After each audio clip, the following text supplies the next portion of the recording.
All right, ladies and gents, welcome to another episode of the John X Mike podcast. It's John X Fire here, joined by Mike LaPhoenix. Mike, how you feeling?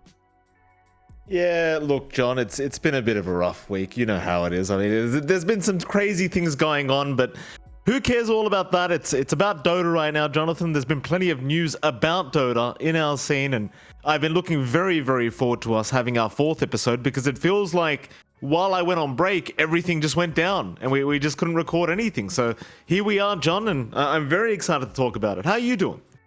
Doing great. You know, it's a nice cold day today, Mike, so I've got a hoodie on. This is a hoodie that I got from Wombo X Combo. It was sent by Alo and Duno, boss Kuya Duno himself. Wow. Before, you know, that's why I was so impacted when he passed, because they just gave this, and then he got COVID. So I love wearing this just to, you know, remember that time and honor him. And yeah, it's a good day.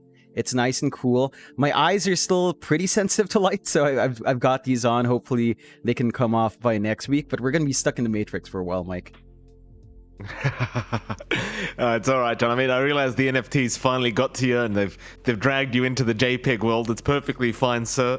You do look good with the shades, I might add. I did do a few replay reviews last night after our casting, and it seemed like the crowd was very happy to see the shades.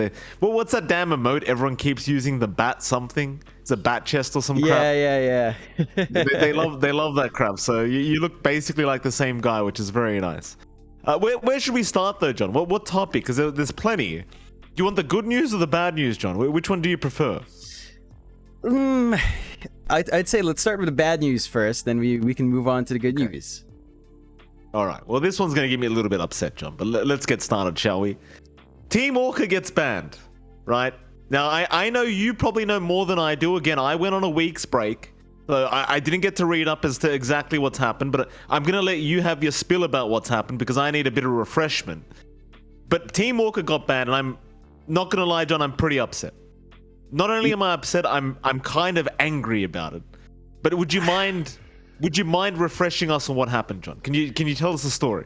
All right, so Team Orca, you know, VT Faded and company were suspected of sharing accounts. This is the first strike, right? Like, there are multiple layers behind this banning, but the first strike was that Apex was suspected of smurfing in the open qualifiers.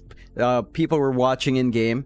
You can check the ping status, you know, by going into the dev command or dev console box, typing status, checking connection, and people noticed that at the start of the match it would be around 70 ping, 50 ping.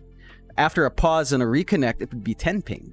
So they noticed that discrepancy from playing, and it turns out that someone was playing on Apex accounts from Team Orca. It came out that way. They found out, and there was evidence compiled as well outside of that open qualifier issue of potential match fixing. I think you know how it works with tournaments, right? And for people who aren't aware, when tournament organizers run a tournament, one main source of income is actually partnering with betting sites, providing live data to betting sites so they can record your match and run bets, right? Like, they get the live feed in, they get the data, they run the odds, and you can kind of scour through the internet from the sites you give that data to, and just in general scour a lot of betting sites by that data. And they found some suspicious activity in some of those matches from Orca specifically. So that was sort of like the two layers of what happened to Orca.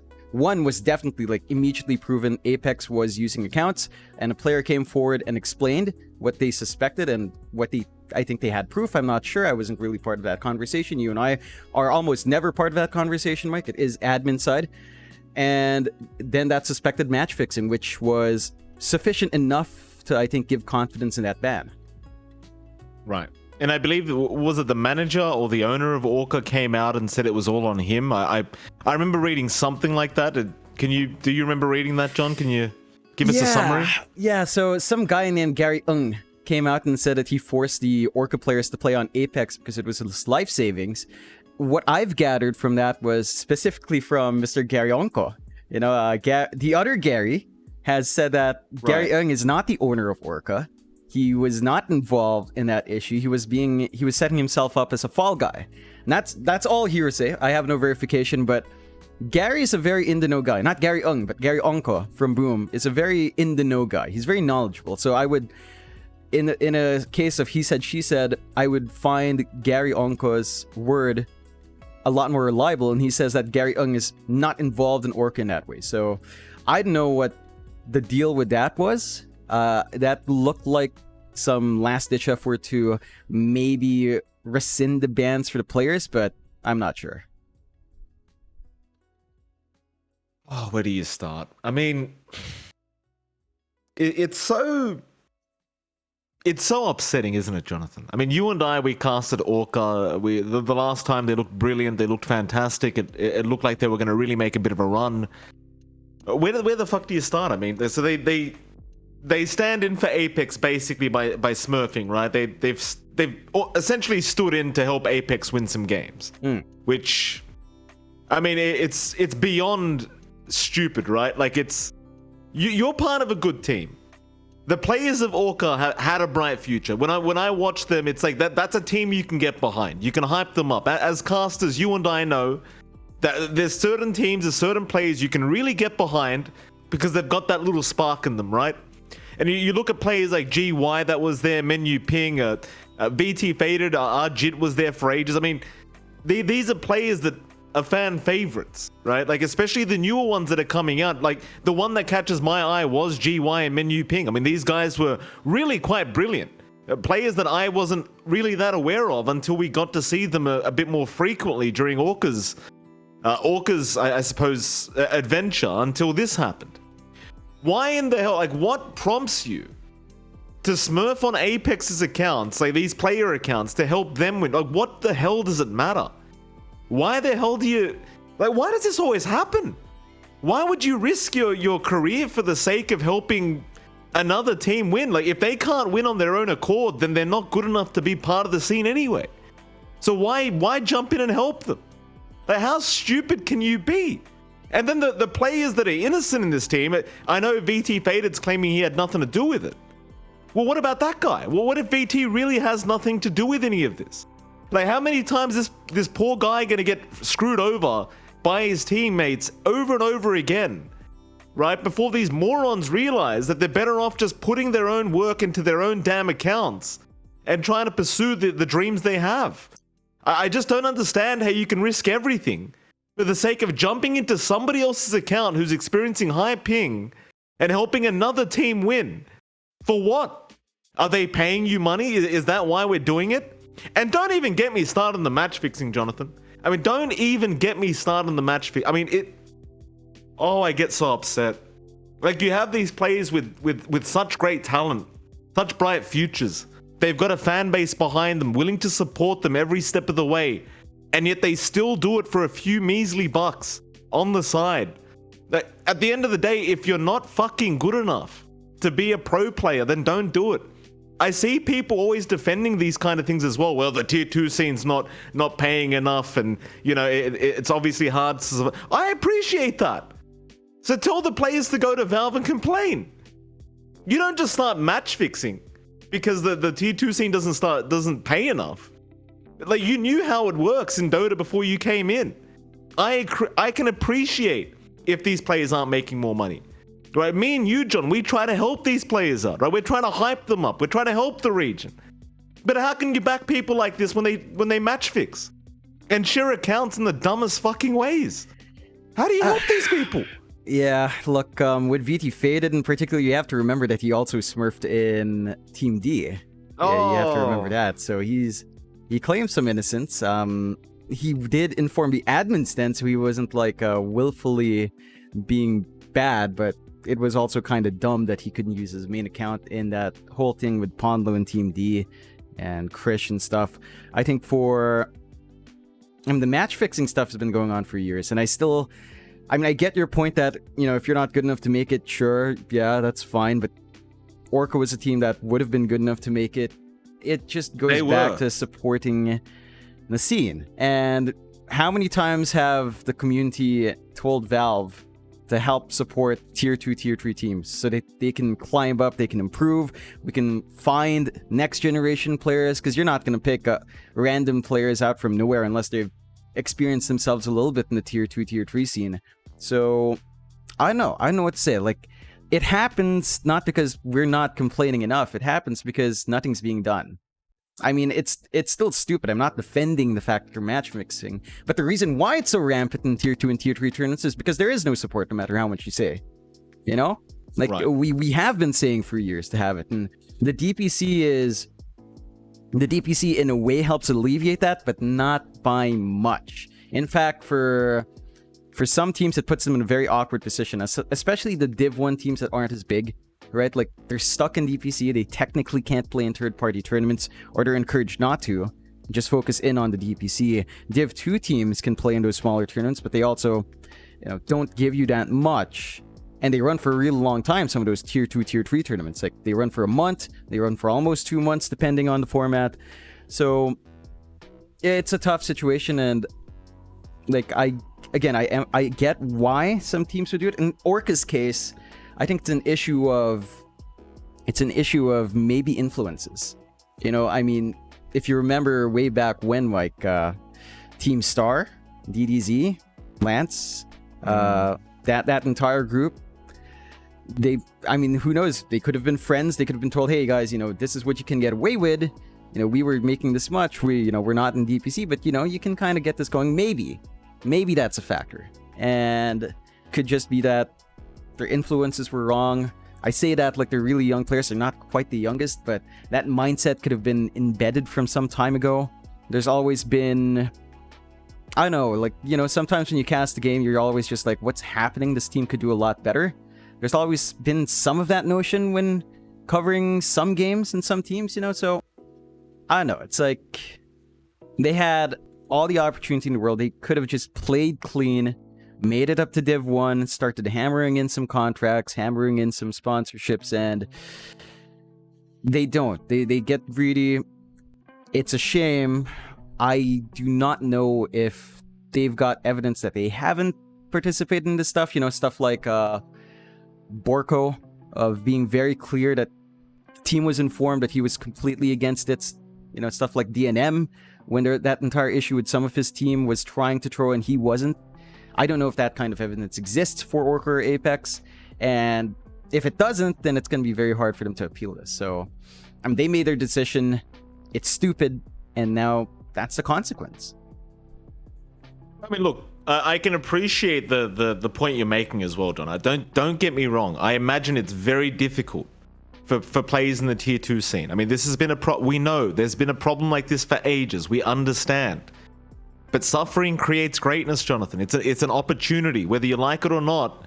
That hardship that you experience is what makes you great in the end, right? I just can't. Like, you're insulting the fans, you're insulting the casters, the production team, your teammates, your manager. You're insulting everyone by putting bets on and account sharing like morons. Because I don't know how I'm going to afford my rent next week. Well, guess what, John? Neither do I, right? You understand how difficult it is, even for people like us in the casting scene. There's no fucking excuse. I'm sorry. I appreciate that the scene could be better. I appreciate that. But there's no excuse. I refuse to accept that there's an excuse for match fixing. There's an excuse for it. I refuse to accept it. Yeah, there's just no way I'll ever say, yes, it was okay for you to match fix because you needed to buy your groceries the next week. By all means, get a fucking job, right? Get a job. I mean, it's not excusable, but, what are you going to do? You know how much match fixing is there in the tier 2, tier 3 scene? Let's not pretend that everyone's clean. It's full of match fixing. So what are you going to do? It's like, I don't know. Like, everyone's doing it for a reason. You can't just say get a job. Because once you get a job, why are you playing Dota? Right? Like, why are you playing Dota? Because you have to scrim 8 hours a day. You have to practice 5 games a day if you want to be good. So how do you get a job? It's the same question. Like, let me throw that back to you, Mike. Might be a bit personal. Why don't you get a job, right? Casting takes a lot of time. There's no time for another job. When you're committed to Dota, you're committed to Dota. And unfortunately, it's just not sustainable. It really isn't. And they match fixed. They got caught. They're gone. It's not excusable. I'm not saying it's excusable. I'm saying why they're doing it. And I'm saying why almost everyone, in the tier 2, tier 3 scene has, in a way, participated in certain shady behavior. Almost. You can guarantee that. Especially, in certain Chinese circles, like as we've seen in smaller Chinese tournaments before. So... But to answer your question, though, John, you did throw it back to me with the question. And, well, the truth is, John, as you know, I have suffered through it. I am still going. And, I think the equivalent of what they've done in the casting scene would be if I went to, say, a tournament organizer and said, hey, this other caster's dog shit. Not only am I going to work better than them, but I'm going to work for free. I'm literally not going to, that's, to me, that's the equivalent, John, right? And there's a reason why you and I don't do that. Because we're honest people who are trying to make it because of our skill, because of our hard work, right? So with all due respect, while I appreciate the question you threw back at me, I'm living proof that, whether I succeed or not, I'm preaching what I'm saying. I'm doing what I preach is what I'm trying to say. But I do appreciate the tier 2 scene has some work to do. I appreciate it. Look, I'm not saying it's easy. Not some, a lot of work. Right. I suppose, obviously you and I are agreeing, but we're also disagreeing on some topics here. I don't know where we go from here. Like, how do you help the tier 2 scene? I guess it's on Valve. Yeah. I guess we both agree that's not really our job. Like, we've tried. You and I have tried, John, right? But you and I, and you know how frustrating it is. We've casted many games that look like they were match fixed, right? And it's really frustrating when it's 2 a.m. in the fucking morning and you've got a best of 3 and there's 2 teams trying to throw against each other, and you as a caster has to still somehow hype it up because you have no evidence that they're doing it. But you can see they're doing it. We've played Dota long enough to know that potentially one of these 2 teams is match fixing, right? But it's not within our responsibilities to point that out during a live cast. We can't do that. That's unprofessional. Unless we have evidence, we can't accuse someone of match fixing. So we know how frustrating it is. That's the thing. And again, think about the fans, John. Think about the fans. What about the viewers, Jonathan? There's no excuse, because at the end of the day, whether you go to school, whether you go to work, you do your 9 to 5, you go to this depressing job, you pay your bills, you take care of your family, you put food on the table, and maybe after all that, all you want to do is watch some legit Dota, because that's what makes you happy. Because life is hard, right? So I'm sorry, but I refuse to accept it.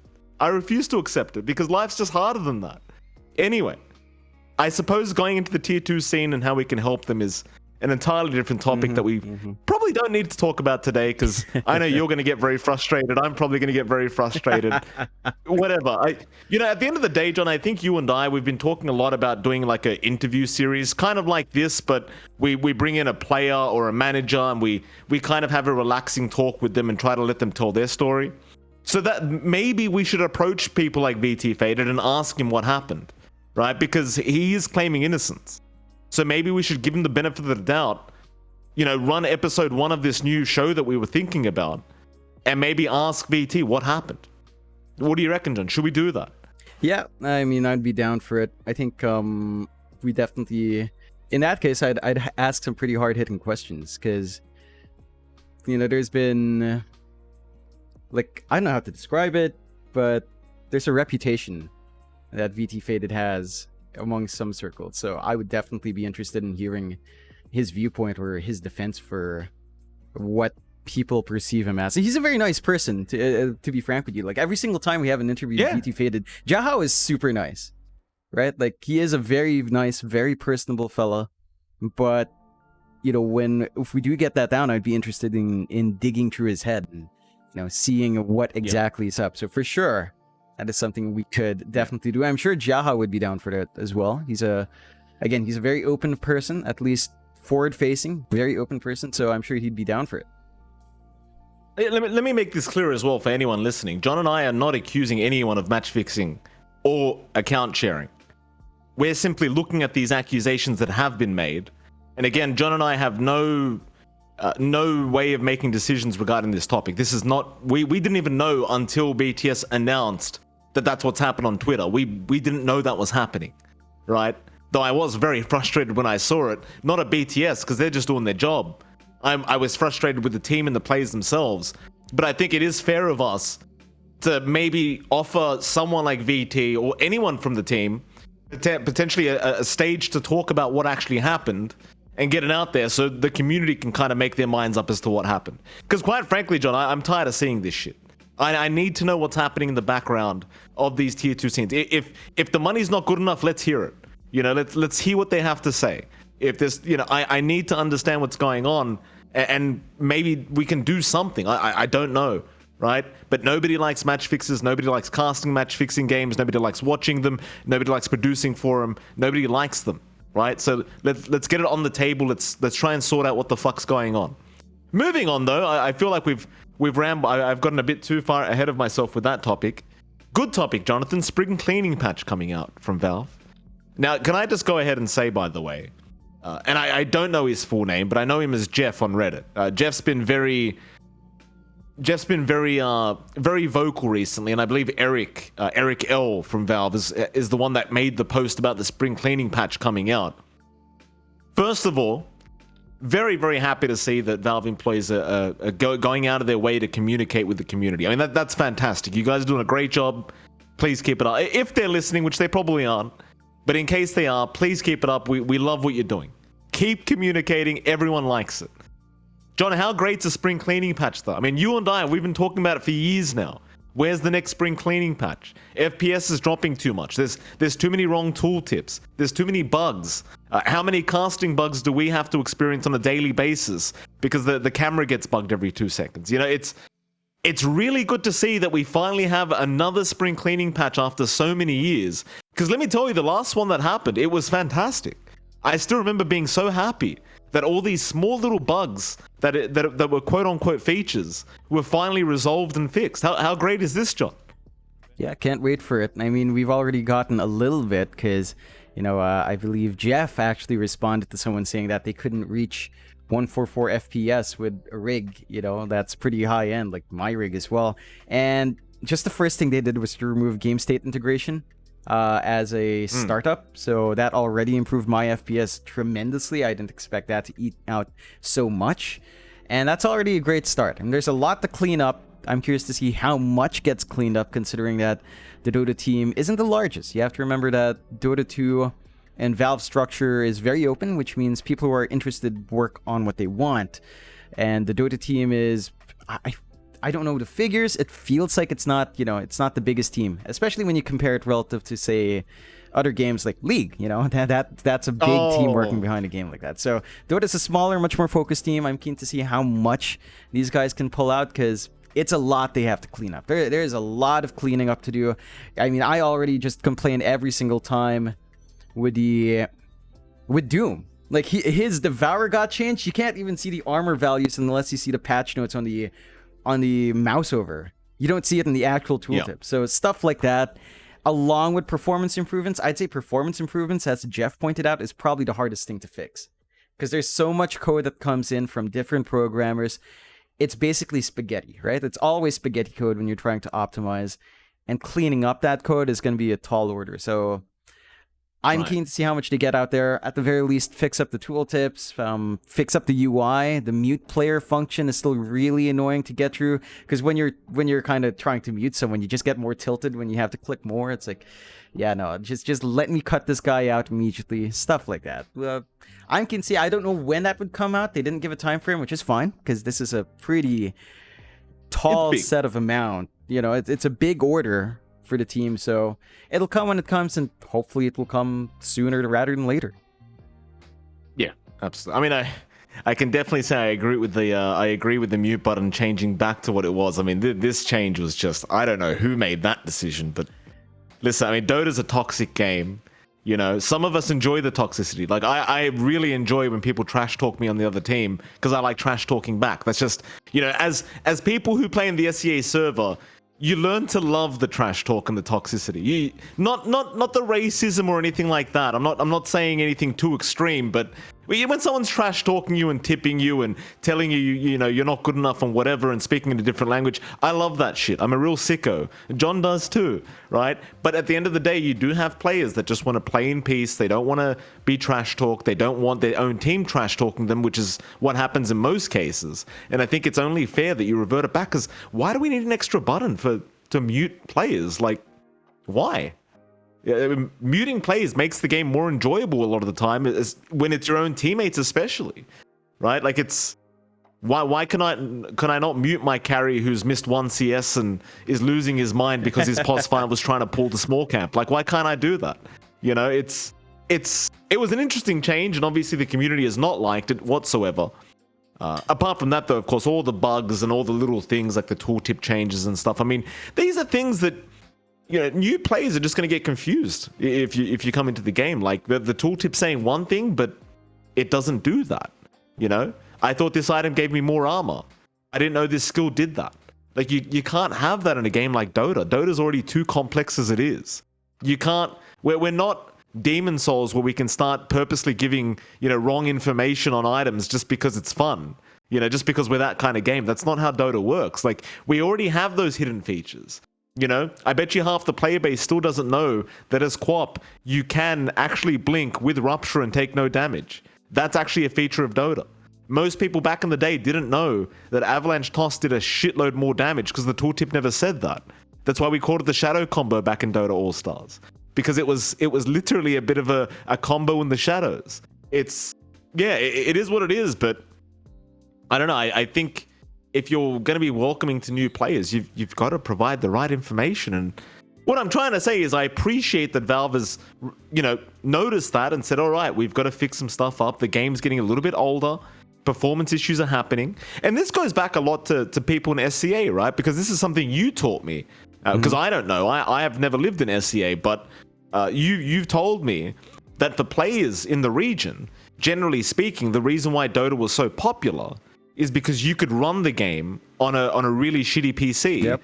Because, you know, most people in those regions, they just can't afford to spend, you know, $3,000 on some high-end PC, which is understandable. Neither can I, by the way. I'm still running a 1060, right? So, you know, you like these things for regions like South America, for Southeast Asia, around the world, you need a game that can be run on shitty PCs. Right? That's what made Dota one of the greatest games in the first place. Is it was accessible to pretty much anyone.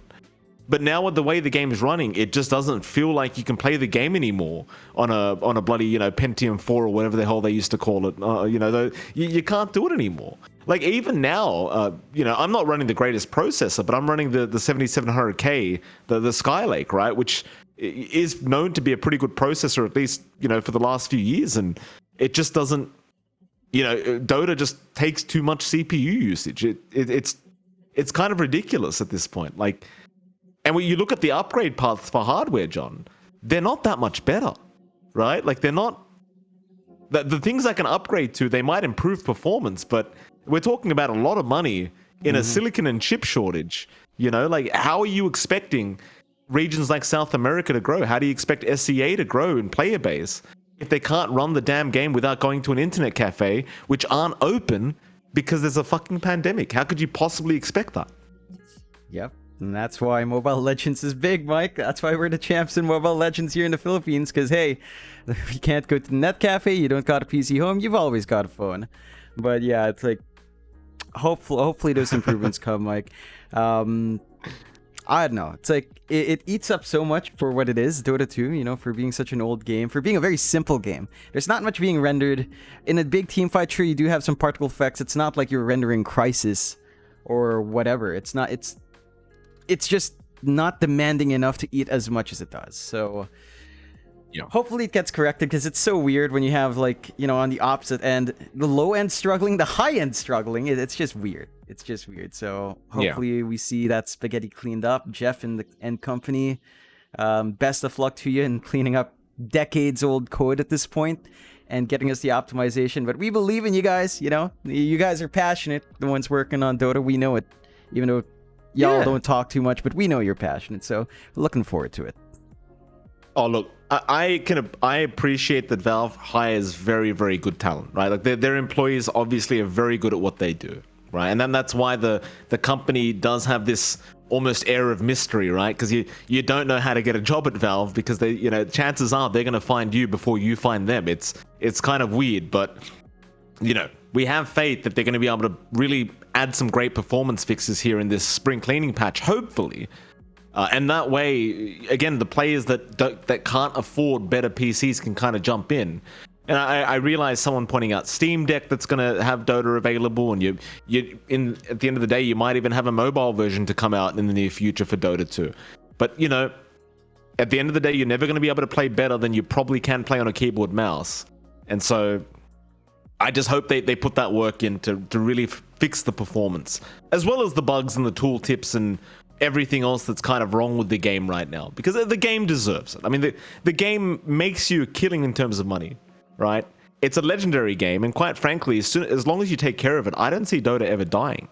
That's what I've always said. Dota would never die unless Valve decides it's ready to die. It's as simple as that. Sure, maybe you'll see the player base dwindling down over time, but I honestly believe the game could literally live forever if you wanted it to.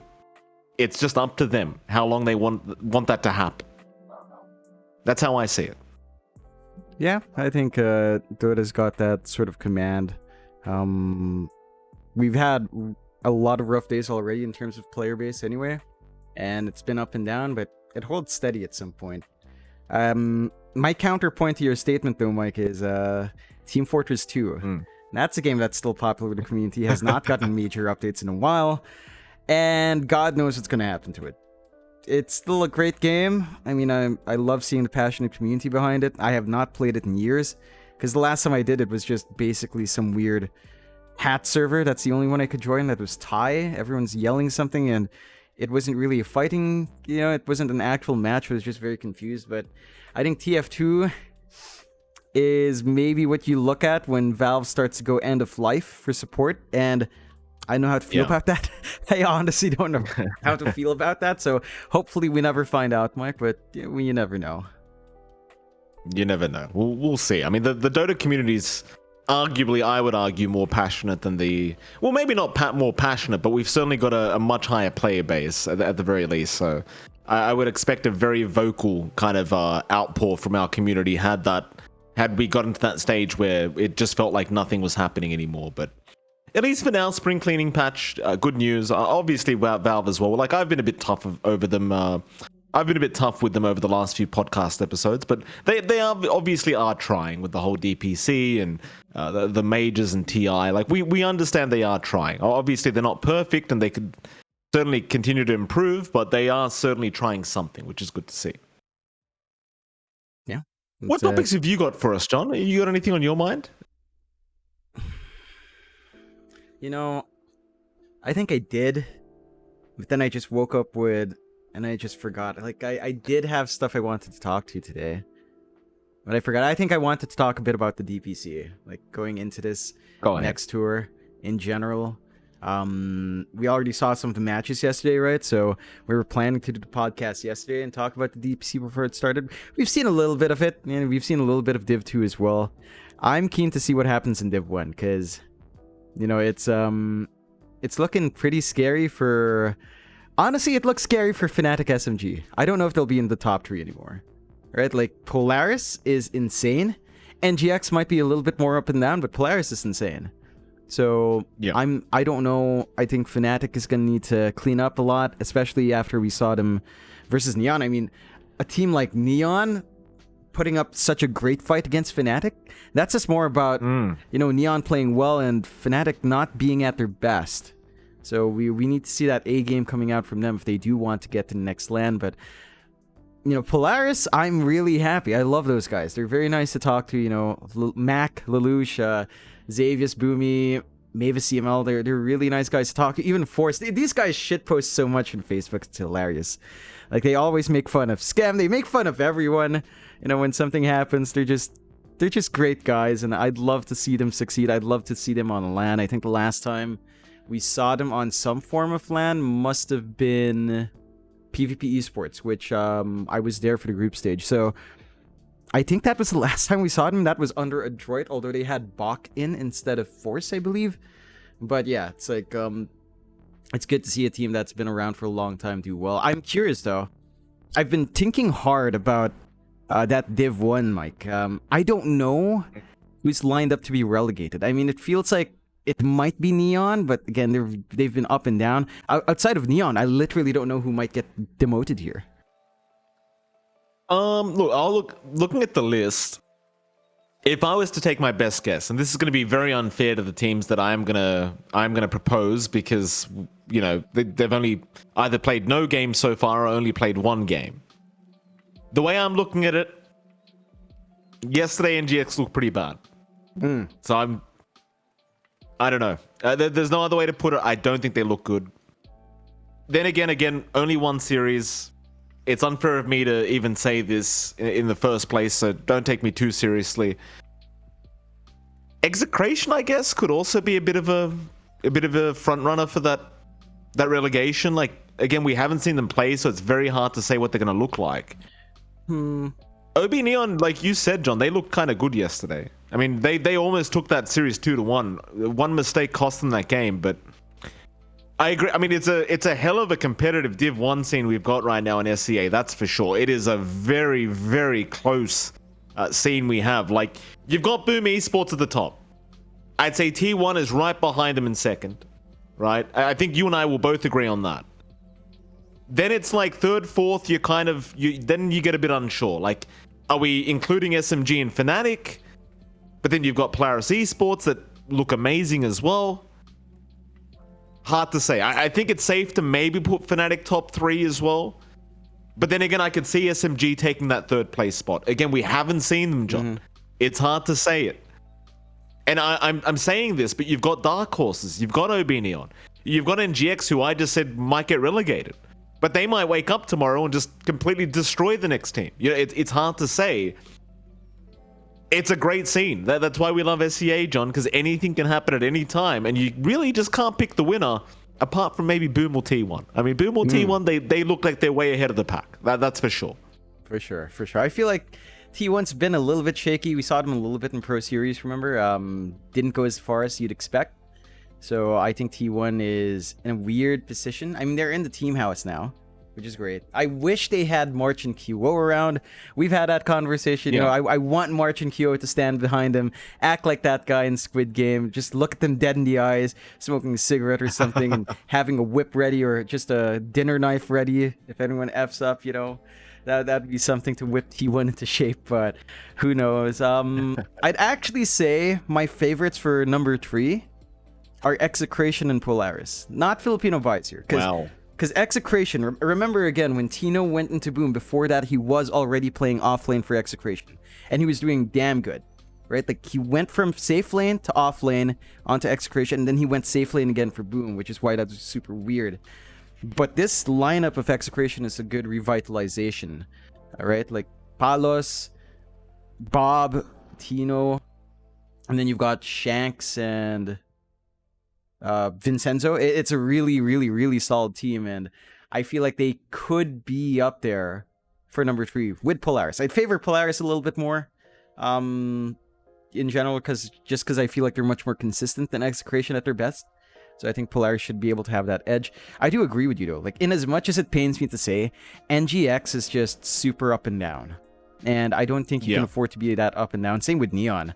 So I think they might be looking at a real game. I mean, it's still the first week. We've only seen so many games, but that's the vibe I'm getting just from the roster. Like, the one thing with NGX that's super weird is that they're all individually really great players, like, especially in your dream. He's an amazing carry. It just doesn't feel like they've been getting the games they want. They haven't been getting the lanes they want. They haven't been able to get the farm they want, and it just kind of goes everywhere. I feel like for NGX, you kind of want to see them go crazy again, like get the Mizu Spectre off lane, give In Your Dream a tempo setting safe laner like Leshrac.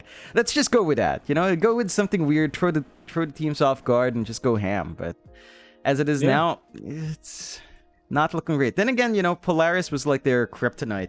I mean, they took one game off of Polaris, but Polaris still managed to beat them down and force them into number 2 instead. So maybe it was just a matchup and NGX does better next time. Who knows? But I guess we'll see in time. The Div 2 side of the DPC is where things get weird. So I was having this conversation with johnxmike where it feels like for C, you have the top 2, or at least you have Boom, Then you have this Right. Div 1, which goes between, covers Div 1 and the top 2 teams of Div 2. It feels like no matter who's bottom 2 of Div 1, they are likely to climb back. And feels like Div 1 is extended by 4 teams. And Div 2 is like this spot where there's a clear dividing line, right, between some teams. So it's a bit tough for a lot of those teams from Div 2 into Div 1 because I feel like that rotation is going to be consistent because even Div 2 is scary. Like, Lilgun's still there. Chubby Boys, RSG's looking pretty promising. Talon is pretty much one of the favorites with Savage and Q, at least I see it that way. I didn't realize my boy Rupido was there. Rupido, he's back, John. He's in Div 2. He's in UD Vesuan. Yeah, UD Vesuan. Yeah. Wow. Well, there you go. Yeah. Love to see my boy back. Yeah, it's been a while for Rupido, and you know what? JG's mid as well. I think we saw that in December in the Mineski Masters, but JG, he was Neon's old offlaner. He's on mid, and it's actually pretty hilarious because he plays a lot of offlanes mid. He plays like Timbersaw mid. He has a good time. So UD Vesuan's also pretty promising. Also, to be fair, their open qualifiers journey was a bit up and down, but they're promising. Yeah. Apes, with my boys Mamangdaya, Yuk, and Lim. Mamangdaya, Yuk, and Wami. No, was it Wami? Mamangdaya, Yuk, and Lim. Was it Lim, Mike? I think it's Lim, right? Like LYM, UK, yeah, it's LYM. Mamangdaya. Yeah. So I'm looking forward to those boys as well. I can't wait to see them play against Army Geniuses. The Civil War up against Wami. I mean, that's going to be a bit heartbreaking, but what can you do? You got to do it, Mike. You got to do it. We love the heartbreak. We love the heartbreak. And speaking of heartbreak, Jonathan, I did forget to start the podcast with this. I've been waiting weeks. Oh, yeah? Weeks, ladies and gentlemen, to say this. But how about the Boom Esports, boys, huh? How about the Boom Esports, John? Gamers Galaxy Invitational. I just remembered. Boom Esports. How great are they? Huh? They made it look easy, John. Lower bracket right through, just destroying everyone. Everyone's like, oh, SEA is not good enough. They can't compete with the European teams. Look what they did to him, John. Look what they did to him. They're like, oh, but Tundra got 2 games off them in the grand final. Sure, I would have won 2 games off them if I picked Mid-All C2, John. I would have won the games, right? Oh, yeah. How great's Boom?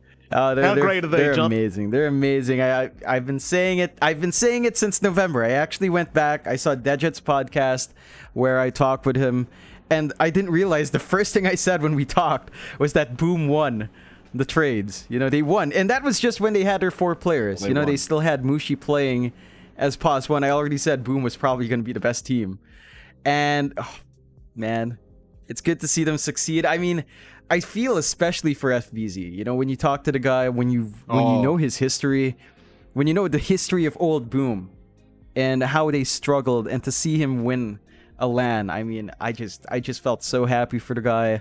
I'm hoping all the old players of Boom would eventually get that experience, because I love all of them. Like Dreamo Salt's a really fun guy. Hyde is an amazing 4. Kescute's retired, unfortunately, but all of them are just great fellows, and I'm just happy FBZ got to experience that. I mean, you saw that reaction when they won, right? Like the pure joy in winning. It's just heart melting. I was so happy. That photo of FBZ, man. I every time I look, and I've looked at that probably 20 times by this point, just back and forth. I just always go back, and the smile, John. I mean, the pure joy. It was really, really just fabulous to watch, and I was on the verge of tears seeing them win that tournament, John. Fucking brilliant. Expected, but fucking brilliant. And let me tell you right now, Jonathan, right? Prediction time. Boom Esports, they keep playing like this, John. They're the first SCA TI winners. I'm calling it right now. I thought it'd be T1.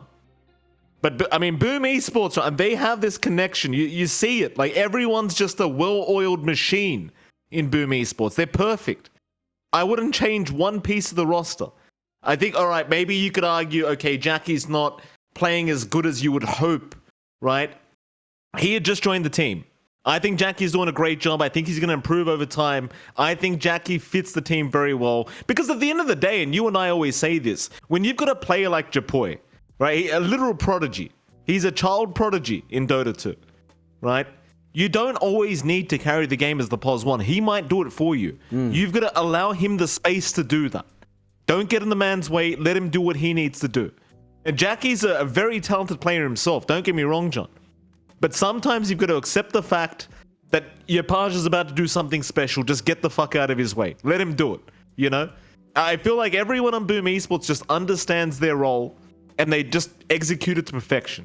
I mean, FBZ, how many times have we seen him carry the games on his offlane Mars, his offlane Pango, the offlane LC? What about Tim's, John?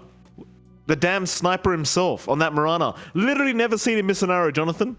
Not once in my life has he ever missed an arrow when we've been casting. That man hits everything. Japoy, he'll just carry the game. You give him whatever you want. He plays mid-Sand King, John. No. Mid-Earth Spirit. Stop the mid-Sand King. Don't say anything that you might regret and go with everything else. He's a monster. He's a monster. Then you add Jackie, who was number 1 MMR for the whole of SCA for however long. The man just finds farm in his pocket whenever, goals just falling out of his pockets whenever he wants in these damn games. I don't know where he finds the creeps to hit, but he's hitting creeps. He's got that great championship mentality as well in Jackie. You saw the quote posted by Boom and Rivalry and everything else. He doesn't care if they kick him. He's going to keep going. That's what you need. You need that championship mentality. I don't care who kicks me. I'm still winning, right? Doesn't matter what team I join. I'm still going to win. It's brilliant. It really is. And Skem. What a POS 5 play. I mean, this man, how fucking great is Skembaloo, John? How great is this guy? You can put him on any position. He is the most valued player in Dota, right? I'm telling you right now, John. He can play any position. Any position he wants, he can play to a very high level. And in the POS 5 role, the things this man was doing, it was just unbelievable. It was just unbelievable. I'm just so happy. I'm just so happy because now we've got 2 really strong teams in T1 and Boom Esports who could both be front runners. And quite frankly, John, T1, they looked good, before this DPC started, before Tour 1, they were dominating the region. Now Boom Esports is giving them a bit of competition, and that's great for T1 because that's going to motivate them to be better than what they already were. So they've got to elevate themselves now and trying to beat Boom Esports. It's brilliant. And then you have these dark horses like Polaris Esports and SMG and Execration moving their way up, and that you never know. They might take a series off these guys. You never know. It's a great time to be an SCA fan is what I'm saying, John. An SCA Dota fan, it's a brilliant time. Couldn't be happier. This might be our year, John. As long as Gary doesn't do so. Gary, if you're listening, don't you dare. Listen to me, Gary. I don't care how much these damn European teams offer you. Don't you dare trade any of these players. Gary, I will come to Indonesia myself and have a talk with you. So don't you dare. Yapash, don't pick up the phone. Turn the phone off, right? You turn it off. You don't need to pick up any of those phone calls. I'm so happy. We can confidently be behind the region. How great is it, John? Oh, yeah. It's great. As Randy was saying when he was trying to get Gary to pick up his phone, Ger! That's how you should yell at Gary. Yell at him like Remo Soul would. But I think, I'll go against your point about T1 though. When T1 was dominating C, it didn't feel clean. Now, let's be frank here, Mike. T1 was never this consistent. Not as consistent as Boom is proving your point. I mean, the way Boom wins is just scary. I think that's what... It's just that consistency. I have never seen a Southeast Asian team so consistent. Right? Like, in the time in 2016, 2017, when we were starting to cast, when we were covering qualifiers, that period of Meneski, Fnatic, and TNC, and I mean, they were dominating, but it didn't feel like the teams were as strong. Southeast Asia wasn't as strong back then, at least in terms of having this wide pool of teams. And now, it feels like the region's so competitive in general, and then you have this one team in this very competitive region just be absolutely dominant.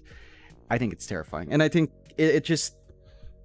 I feel a lot more confident about Boom when they do get TI. I love T1. They're a great team. They're very nice fellas. They're a fun team. They're great guys, but they're just not consistent enough for me to feel that great confidence. I can see Boom in top 3 TI. I can see Boom win, like you said. It's like I can see them win the major when they go back to it. I see it. if Boom gets the top 3, they're winning TI. If Boom makes it to top 3, I'm telling you right now, they win TI. There's no way. FBZ, he's not gonna let that go. You know how hungry that man is. Like, they literally named the team after FBZ by this point, John. He is the hungry beast, right? He's not going to let his team lose. Yopaj is not going to let the team lose. Neither is Skem. Jackie, who's been kicked out of 50 teams at this point, he's not letting them lose. Jackie would rather kill himself than let them lose TI. He's not letting them lose, right? And Tim's can't miss. He can't miss a shot, John. Even if he wanted to lose, he couldn't. He's too damn good. He's too damn good in that pause 4 role. I can't wait for TI-11. Bring on TI. I can't wait. I've got the pom-poms ready, Jonathan. Black and red. I'm ready to go. I'm doing cheerleading lessons as we speak. Think about this, right? Because we do have that extra qualifier, wildcard qualifiers. Let's say our top 2 in Southeast Asia, Boom and T1, managed to get high placements in the major. They do it again in the 3rd major. That gives a very clear shot for a 3rd Southeast Asian team, maybe a 4th, right? That 1 more true qualifiers, 1 more true wildcards. We could have a lot of C teams this TI if the majors hold up, if we see that consistency maintain. It's a great time for Southeast Asia in general. Imagine that. Imagine if we got to see not just Boom and T1, but we got to see SMG on. Mid 1, back to the spotlight. Maybe that revitalizes the entire team. Ninja Bogey's a TI veteran. Moon is a TI veteran. So there's a lot. And there's still the factor of some Div 2 teams being scary. It's like, this is the best Southeast Asia's been at since God knows when. I think this era is just so much better than that era of Mineski, Fnatic, TNC dominance, because anyone can win. Like, in media day interviews, like, everyone just says, in our scrims, sometimes you win, sometimes you lose. It's actually so close between everyone that it's insane. I just don't know where this came from, but it's good to see. And the best part is, John, I've wanted this for so long, and this is why I was so happy when T1 formed their squad. It's a mix of different races within the region. That's what makes me so happy, right? Don't get me wrong, I love full Filipino teams and full Indonesian teams and full Thai teams and whatever. But when you add all of them together, right? When you get a mix of everything, put them in, or at least the big 2 being PH and Indonesian, right? Like you get this massive fan base that kind of comes together. They put their differences aside for a moment. They come together and they just cheer for their team, and that makes me so happy. Even like Jackie, I mean, the jokes they make about Jackie with the what is it? They're saying Alhamdulillah, Jackie, and bang, whatever bang, else. Like it's great though. It's really great, right? Because there's no racism involved. It's just embracing everyone's culture, embracing their religions, and just saying, hey, we're doing it together. And that's what you love to see. That's what's so damn great about this game. Right, is you can bring people together that would naturally have their own differences, but they'll work together and act as a family, and it's really heartwarming to see teams like T1 and Boom form squads like this. I love to see it, because now we don't have to go down the usual trope of SEA teams, they can't get together because communication issues and all that crap. No, screw all that. That's not an excuse anymore. I don't want to hear there's not any good captains in SEA anymore. It's a really shitty excuse. Right? These teams are good enough to win. Oh, yeah. And this year we've got it, John. I know people keep saying I'm jinxing it. I don't care. That's how confident I am. We're winning. Oh, yeah, for sure. And man, I remember that time. Remember when T1 made that announcement, like going into the first season of DPC? They grabbed up, I think, what were they called before? They were either Team Dog they were Team Dog. They weren't Among Us, They grabbed them, and then the meme started coming out immediately. It was Bobo Anjing power. Back then I just knew it's like, oh yeah, this is it. This is what we want to see. And then Boom comes out and does it as well. And now it just feels like almost everywhere you're getting that flavor mixing up. So it's a great time. And this is something that, as you mentioned before, Mike, it feels like chat has opened up a lot more. You don't get that usual, Indonesians fighting Filipinos, and then the Malaysians come in, and then everyone just calls each other dogs and stuff like that. We're united now, and this is great. Now I don't know what we insult, but we still insult. It's just not the same kind of insult anymore. So, it's a great time. It's good to see Southeast Asia grouped together, unified in our I don't know what to say, and our insults with each other and just having fun with it. You know, it's like it's the Australian way, as I'm sure you're familiar with, Mike.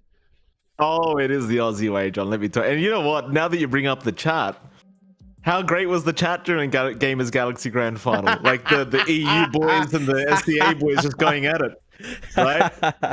It was so good to see that. Like that's what you want. You just know there's no need to mod it. Just let them go at it. That's what makes sport great is the rivalries between nations, right? People love that shit. Half the time I was just watching chat. Because it was like, what do I care that they're farming? Let me watch chat. Let me see what's going on. You know, it's brilliant. As long as there's no outright racism or real hate going on, it's fun. You know, it's really fun. And I think the mod team did do a decent job back in Gamers Galaxy. By the way, if you shout out to the mods there, they weren't banning every single person that was saying, you know, EU this or SCA that. Like, who cares? It's fun. Let them say it. We're on the internet. Who cares? If you don't like it, minimize the chat. You don't have to read it. It's a choice, right? If it's real racism, real sexism, whatever else, real hate, I get it. Get rid of that crap. But when it's banter between the nations, let them banter. Because that's how you become friends in the end. You know, that's what the community is all about. Oh yeah, pretty much. Yeah, it was fun seeing, you know, every time Boom would be dropping that best of 5, they'd be like, "C fans." Every time Boom was winning, it's like EU fans. It's just trading back and forth. That's wonderful. Yeah. And hopefully, you know, I can't wait to see that again. Like international LAN. I can't. I mean, you know, switching gears there, Mike.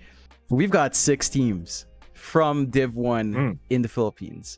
You know, Pau Bago, Kill the Mage has already publicly confirmed that they are all in the Philippines. That Jabs, his room looked like a kill house because I think that's, you know, they're still sorting out the condo, so it's temporary place for the PC and stuff. But we've got 6 teams here.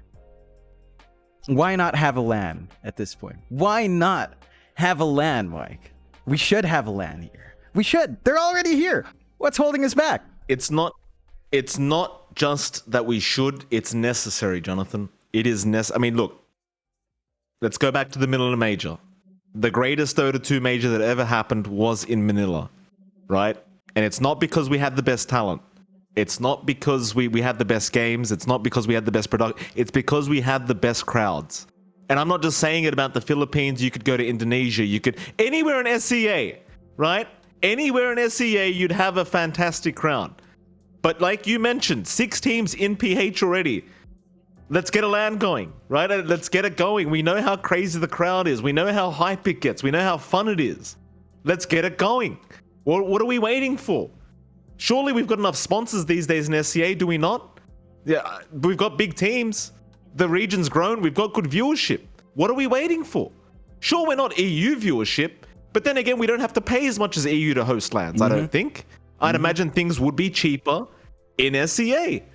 So why the fuck don't we do it? Like, trust me, we'd get the crowd. I realize, like COVID-19 restrictions, this and that, you know, we can't fill a full stadium, whatever else. I'm just saying there's no LAN more fun than SCA LANs. SCA LANs just hit different. They're just fun. They're exciting. They feel everything. I've been going on about it for years, John. It's where the fuck's the LANs? Yeah. Manila Major was the best Dota 2 major that ever happened. I don't care what anyone says. It was the greatest major to watch. Let's get it going again. Just literally repeat what you did last time. It was fantastic. Oh yeah, for sure. And I think, you know, there's going to be time for it. We'll see when it gets slid in, but I'm sure something's going to happen here in the Philippines. I hope something's going to happen. I mean, you have Mineski, you have Wombo X Combo that could try to do something.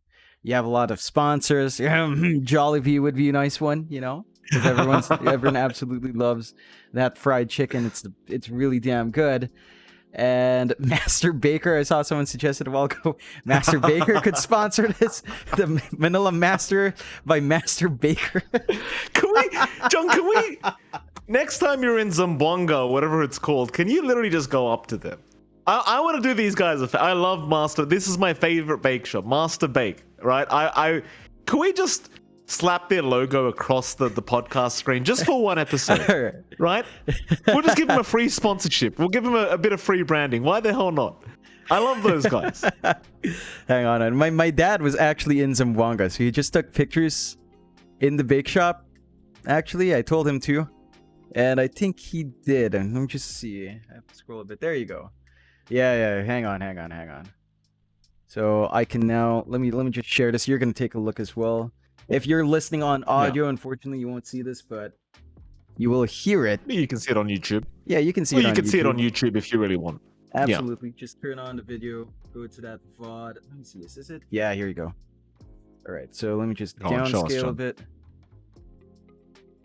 Wait. Oh shit, it's the wrong seat. Hang on. I'm an idiot. Oh, how unprofessional. How unprofessional. Okay, let me... How do you copy? Alright. Bloody hell. And if you do go to Master Bake in Zamboanga, please do get their specialty cheese bread, as John would say. Absolutely. Here you go. Specialty cheese bread from Master Bake. There you go. See, it really is. I'm not Wow. kidding at all.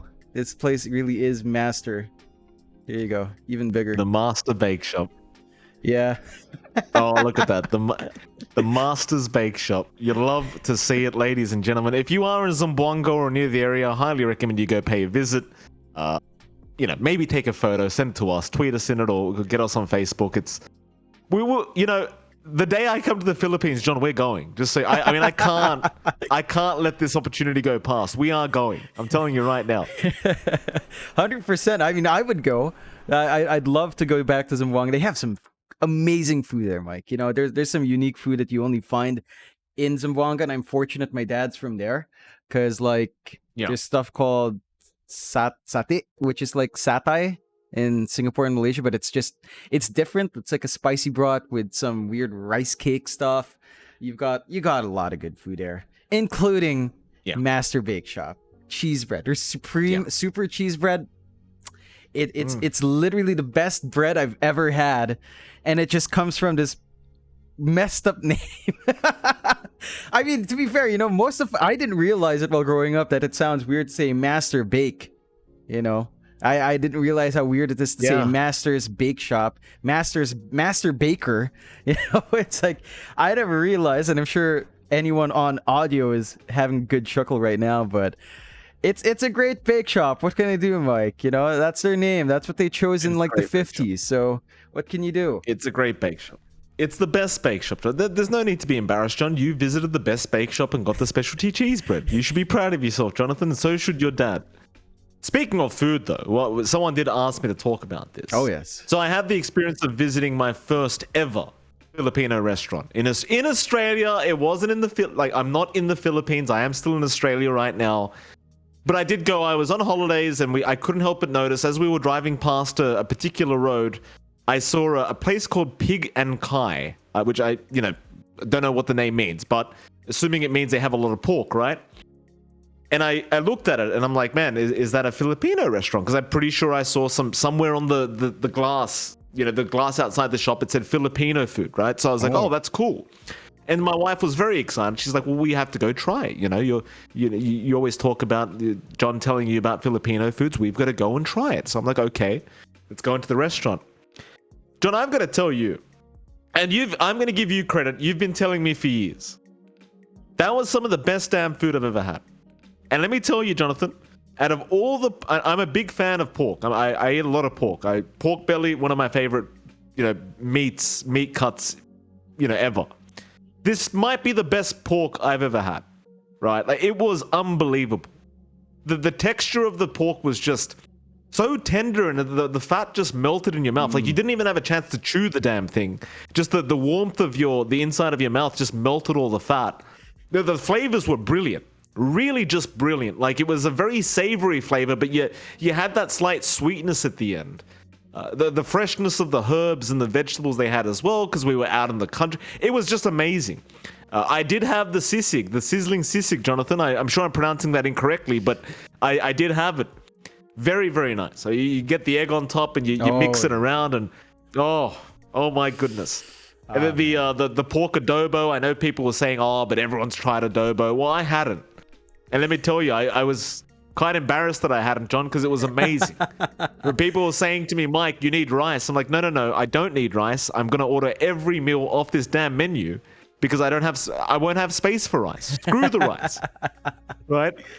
Oh, yeah. What an unbelievable cuisine I just had, Jonathan. And you know what? I can't wait. This has actually motivated me now. And I've been talking to you about this, and I may as well say it on stream. Later this year, I think I'm going to book a ticket to the Philippines to meet John for the first time in person.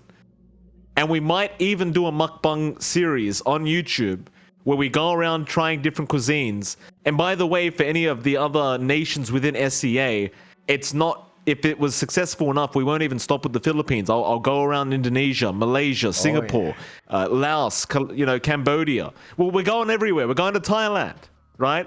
And we'll just do a damn mukbang series on YouTube. Because we know you guys love that shit. So why the fuck not? Let's go. I love eating. You guys like watching it. So why the hell not? Oh yeah, dude. There's so much good food. Like, oh, you know what the best thing is? You only had like a sampler. You know, sinigang, adobo, sisig. There's so much more. I remember seeing the menu you sent to me. I saw kare-kare, but it was like kare-kare with noodles, which just sounded wrong to me, so I wasn't sure if I'd recommend, but there's so much more. I remember when I did the same thing in Singapore, and I've been doing this to all my international friends for a while. In Singapore, I took my Indian and Singaporean friends out to a Filipino place, and it wasn't a fancy place like yours as well. Mind you, this looked like a cafeteria. Right, that's what I had there in Singapore. It was like a cafeteria place. You point at the stuff you want. In the Philippines, we'd say calendaria. You know, they're just like simple food. And we just pointed a bunch of stuff, and all my friends loved it. I think to this day, they go out at least once a year to eat there. I know one friend told me he does that every year. So it's an addiction, man. That's the one thing we've got going in this country. Good food at very least is something we live for. And yeah, I mean, you haven't even tried the creme de la creme, right? Like lechon, fresh lechon. Like I've told you, I've sent you pictures before of some Christmases, you know, that whole roasted pig. That's an experience, Mike. A freshly roasted pig. Oh, all of it there, seasoned the way it is. It's a beauty, man. I'll bring you the damn pig myself, Jonathan. I'll go buy a whole damn pig and come to your house and we'll just have a damn barbecue. I mean, why the hell not? Right, like I'm trying everything. We'll start off with the Philippines. We'll see how popular the series goes, and if we get enough viewership, if we get some sponsors, if we can keep it going, then we'll keep it going. We'll go to Indonesia. We'll go to Thailand. We'll go everywhere. We'll do the whole of SCA. We're representing everyone, right? We're Boom. We're T1. We're not just doing one region. We're doing all of them, right? I'm so damn excited. And let me tell you, by the way, before any of you ask, I did tip the chef. Tipped him a very, very handsome tip, by the way. And we don't tip in Australia, John, but I was so impressed. I threw the man $100. My bill was like $60. Like I threw the man $100 note. Said, "You keep the change, sir." That's the chef deserves a bit more pay, I think. The chef was. I don't think he recognized me, John. You know, I'm sure he wasn't, into Dota or something because this is out of the country. But he had a big smile on his face. He saw the empty plates. He was happy. He saw me scoffing down the food as if I was Goku in Dragon Ball Z. You know, he knew how impressed I was. Oh man, I'm glad to hear, Mike. I was a bit worried that some of it would be not to your taste, but it's great. You know what? To satisfy your cravings, you could make adobo at home. Adobo is probably the easiest dish. You know what it is? It's just that cut of pork boiled in vinegar and soy sauce, equal amounts. And then you have a couple of peppers, laurel leaves. I think that's what we call them. I don't know what they're actually called. I don't know if they even do anything. Just legitimately just soy sauce and vinegar in equal amounts with pork. Just have it boil, or if you want, you could pressure cook your pork first to soften it up and then cook it together. Wow. You're done. That's it. With a few, bay leaves. Bay leaves, that's what they're called. A couple of bay leaves in there. Simple. I'm sure you could have a little taste of that Filipino food at home if you wanted to. Some people actually do they cook the pork a little bit, boil it, and then fry it before soaking it in the vinegar soy sauce. There's a lot of options. Adobo is a very open dish that way. And you could even boil an egg and then put that boiled egg, cook it with the soy sauce vinegar as well. That's really nice. It's very tasteful. Well, it sounds very nice, Jonathan. I've actually decided I'm not going to try any more dishes because a lot of people said to me, Mike, if you're going to try the dishes, you come to the damn country. and you try the authentic stuff. So I've said, all right, fine. I agree. I can appreciate where the people are coming from. So yeah, later this year, assuming, there's no crazy, another pandemic or, war, hopefully not. Yeah, I'll probably just book some tickets, fly over, meet you for the first time, and we'll do a series, Jonathan, and hopefully some other content, and we'll see how people respond to it. At the end of the day, I'm still going to be eating like a pig, so I don't mind. Whatever happens, I'm getting what I want. And by the way, someone had a great idea, John. They said you should invite SCA Pro players, and I agree. Yeah, a lot of them probably would like to come out and, well, they a lot of players say, hey, we want to go out with Mike and John. We want to have some beers. We want to eat some food. I want to go try Tim's Eggaholic sandwiches. Yeah. They look fantastic, right? Oh, yeah. I want to go see that. We'll bring Tim's over. It's a free advertising for Eggaholic. We'll do it. We've done it before during a Dota cast. Right? Oh yeah. We're just whatever. We'll get Japoy. I mean, you haven't gone to Japoy's parents' house yet to have dinner. Screw that dinner, John. Screw it. We'll invite him and his parents out. We'll go to a nice restaurant and have some lechon. I mean, why the hell not? In fact, it's on me, Jonathan. Japoy's out there listening. Don't take that wallet out, sir. I've got it. You let me take care of it. Let me pay for the. I'm donating to the idol, John. I'm donating to the idol. Let me pay for the idol. For sure. And of course, we've got to bring Jong along. Jong along on Crest PH. We'll drag him along as well. He probably knows Manila better than I do, so we'd have a solid guide. But it would be fun to meet with everyone. Again, 6 teams are here, Mike. There's a lot of people that would want to go out. There's a lot of people that would love to be able to go about. It would be fun to unify the scene that way, get everyone together under one banner, enjoy the food. There's a lot of good food. It would be nice if we could jump across the Philippines as well, not just in Manila. Maybe we could go to Cebu. Cebu's known for their lechon as well. Yeah. My city's known for its seafood. Everywhere. We've got like crab buffets here. I don't know if I think I've told you this before. We've got crab buffets for like 10 Australian, I think. Like all you can eat crabs and that kind of stuff for 10 Australian dollars or something. It's pretty good. I haven't gone to them in years because I get tired of eating crab. You got to cut it open. Your hands get messy. Oh, I get tired of eating crab. Yeah. But it is there. Life must be hard for you, John. Yeah. Imagine getting tired of eating crab. What a life. Could you imagine how tough of a life John X Fire has? He's so tired of eating damn crab every day. Crab and lechon and all these beautiful merienda dishes he always tells me about. Must be so hard for you, John. Jesus. Hey, it is a chore. I'm the kind of guy who actually sometimes I don't peel my shrimps. I just take the head off, bite into it because I'm lazy. I'm fine. It's added nutrition. I've got healthy teeth that can chew through. So I'm just a lazy bum. But yeah, seafood's here. My dad's hometown has a good blend of like, I don't know if it's like there's some Islamic food because obviously it's a very Muslim part of the Philippines. That's where the satay comes from. It's really nice. It's a lot. Yeah, like you can't just be in Manila. You have to actually be everywhere. So it would be quite the food trip, Mike, if we do end up doing that. We are going to do it, John. It's not a matter of if, it's a matter of when, Jonathan. And the when is probably later on this year when we've got a bit of a break from the DPC and whatever else. Still, we are getting to the tail end of the podcast because we do have to cast tonight. So we would, we are going to take about an hour break. But there's just so much to talk about. So let's carry on, Jonathan. You got any more talking points? Because there's been a lot going on. I know even ESL's had some issues apparently with some DPC rule changes going on. Again, John, I haven't read up on it much because I've been away for the past week. So if you know anything about it, could you share with us what's going on? So the ESL one, it's a bit hazy to me. What I do know is there were a bunch of teams disqualified for smurfing. One team that asked permission from the admins because they couldn't make the registration deadlines on their main accounts for this tournament, so they couldn't register as a team. They had to make smurfs and play together, and they asked permission from ESL, and ESL said yes, with noted records of that being said yes to.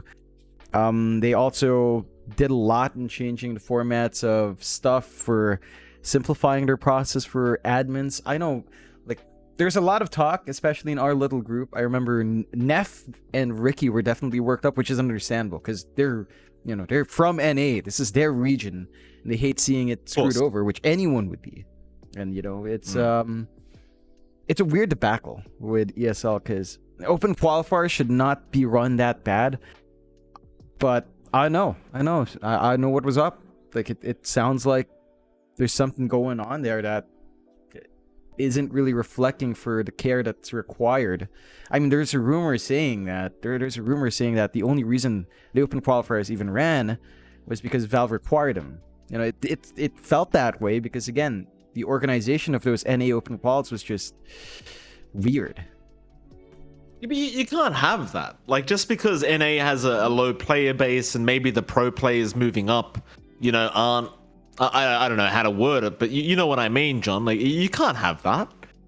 Just because they've got a lower player base and maybe they're not seen as strong as a region doesn't mean they don't deserve the same opportunity. You can't do that crap. You've got to run it the proper way. You know, whether the open qualifier teams that make it through have a chance in Div 2 or Div 1 or not, it doesn't matter. They deserve the opportunity as everyone else does. There's just no excuse for that shit. Like, that's all I'm going to say, because again, I don't know much. I'm just following what you've kind of mentioned to me right there. You just can't do that. And I can appreciate casters like Ricky and F, because they are very passionate about the North American scene. And John, quite frankly, in the short stay that we had in North America throughout the first iteration of the DPC, which was last year, even I got quite passionate about it. Oh, yeah. You know, in some way, you like to follow the underdog regions, and you know, SEA was one of them. Not so much anymore, but they were an underdog, an underdog region. NA, I would say, are still in that boat. I mean, they do look like potentially one of the weaker regions, which, you know, they need some help, John. They need a bit of a push, right? They need some hype behind them. And I couldn't help but notice even Canis Volpus from Arkosh, I believe it's Shaggy, tweeted us saying he wants us to come back and cast some NA games. Well, let me say right now, we're very open to casting both SEA and NA. We did it before. We really enjoyed it. I think NA's got some really nice storylines that could be told even from Div 2. I don't know. Let me assure any NA fans out there, we didn't choose to stop casting NA. So do that with what you will. It's just the circumstances, you know, of how we actually get jobs. That's a long, complicated process. I don't know if it's actually long and complicated. I don't know what to say about that. I feel like long and complicated isn't the right word, but it's something, how we get work. So yeah, it's not like we chose not to do NA. It just happens that we're not doing NA, which is a shame. I love NA. You know, we made so many friends in that short time. Right? Like, Borko is a really great fellow. Unfortunate what happened to him. Glad to see him back. Yaren was a really guy. Remember all the interviews with Yaren the Slayer? Every time we'd ask him about his techies. He was so, they're so great fellas in NA. They're so nice. Yeah. What about Koyona Skutsi, John? Remember that guy? I mean, that guy, he was a challenging man to interview. Koyona Skutsi. He was a hard guy to interview. But it was so fun to, like, he got you nervous. You know, John and I, we've been doing this for what, 5-6 years now. He was one of the only players where he would make you feel nervous to interview him. And let's be honest, John, he was kind of a no-name as well, but he'd kind of have that influence on you where you felt nervous because you didn't know what was coming. So yeah, I mean, NA, I think there's some really nice stories to tell. I think they've got some great players, and you know, I hope that the region gets taken care of, because again, every region deserves to be taken care of in a professional manner. And if that's not being done, you know, fix it. What excuse do you have? Fix the damn problem. And I hope that it does get resolved. Because again, NA is very reminiscent to SEA. Yes. And this is going back a few years for John and I, because John and I, we came into SEA casting at a time where it felt like nobody gave a shit. Let's be honest. It felt like nobody gave a shit at that point. Nobody was hyping up the region. The teams, they were performing, they were getting to majors and TI, but that's only because we had the slots. You know, we weren't performing that well once we got there. The viewership was complete garbage at the time as well. I think you and I started casting and it was like we'd get 3,000-4,000 people at a time. And now on any given day, you're easily expecting 10K plus. Yesterday, I believe on the first day of the DPC, we had over 20,000. So and these aren't the hype teams that we're watching as well. When you've got a Boom versus T1, you're expecting to almost hit 100K, right? NA kind of feels the same way. I think they just need some help. I think they need people that believe that the region's going to be able to do well, as SEA now has with you and I, and you've got Leon Arthur, you've got Danog and Aries going, you've got all these great talent that are trying to really help the region. I'm not saying that NA doesn't have that, because NA's got some great talent going on right now in their DPC, but they need something. I personally don't get to hear very much at all about NA. I'm not sure if that's because I don't really follow them as much as, say, SCA. I don't know. You don't hear about it much. Correct me if I'm wrong, John, but I haven't heard much about it apart from when Jerax joined EG. Yeah, there's not too much noise, unfortunately. I would like to say that, like outside of Ricky and Neff, for NA, you do have Kmart and ET, and they're really nice fellows as well, who I'm not sure if they're involved in the NA DPC. I don't think they are. I think that's the one thing. Like the issue we had last DPC season, at least in season 1 of last year, where we were disconnected from the region we were known for. Like we adapted to NA. I think we did a really good job of being nice with the players and promoting the region, but we were cut off from our baby. We were cut off from Southeast Asia for a season. And I think that disconnect still exists, especially for NA. Like NA in particular, Ricky and Neff aren't there. They're the biggest cheerleaders. They cheer every single team there really well. Kmart and ET are very familiar. ET's a high-ranked player. He knows the scene. He's friends with a lot of people that I'm friends with. He's friends with Empyrean, my boy Empyrean. He's friends with Logical, who's in the back, DNM. These guys who love the tier 2 scene, who build up, who look up to the tier 1 scene, aren't involved, and I think that takes away a lot of the hype. So I think you do need those cheerleading types who are heavily invested in the region. And again, for the DPC format, it's hard to align that. It's a tough process for especially casters. Like it's been tough. It's just been tough, and it's very fortunate for us that it aligns with C, but if it didn't, then who knows where we'd be. We wouldn't have control. The thing is as well, John, remember during the Animajor that happened, which was a great tournament, by the way, from WePlay. Remember there was that whole issue of the community felt that there was too much bias in the teams, right? What was it? AUI was copying it, BSJ was copying it. And quite frankly, some of the allegations that were being made against them were kind of ridiculous, right? But the issue is if you don't try to fit the bill and have each region represented, that's what's going to happen. No matter how nice they're trying to be towards SEA teams, no matter how nice they're trying to be towards the SEA viewers or the SA viewers or the NA viewers, it doesn't fucking matter. If you don't have the people that will actively cheer those people on as they're working as talent, that's what you're going to have. You're going to have people saying these casters are EU biased or Chinese biased or NA biased or whatever. So you've got to have people that are willing to just go at it. People like you and I, we'd love to go against BSJ and Carl, for example, on a panel. Just tell them how bad NA is or how bad EU is. Well, why not, John?